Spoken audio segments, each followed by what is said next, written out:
राहुल गांधी यांनी कामठीबाबत आरोप केले होते। आता कामठीचे काँग्रेसचे उमेदवार सुरेश भोर यांचंच मतदान 2 ठिकाणी नोंदणी झालेली आहे, ते व्हायरल झालेलं आहे। राहुल गांधी ज्यावेळेस हायड्रोजन बॉम्ब म्हणतात त्यावेळेस ती फुसकी त्या ठिकाणी लवंगी असते, हे आता सगळ्यांच्याच लक्षात आलंय।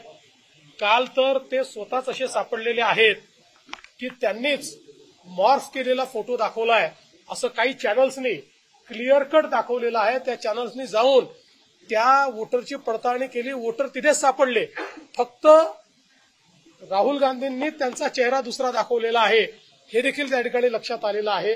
त्यामुळे अशा प्रकारे हे जे काही राहुल गांधींचं काम चाललेलं आहे, कुठेतरी हा अजेंडा, हा जो काही आमचे वेगवेगळ्या आमच्या देशामध्ये लोकशाही योग्य पद्धतीने नांदू नये असा विचार करणारे जे आंतरराष्ट्रीय फोर्सेस आहेत, या फोर्सेसची विचारसरणी आणि राहुल गांधी यांची विचारसरणी हे आता एकत्र पाहायला मिळते आहे। त्याच्यामध्ये कुठलाही भेद नाही आहे।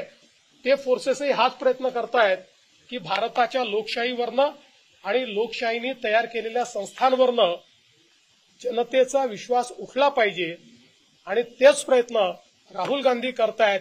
यातनं शंकेला मोठा वाव तयार झाला।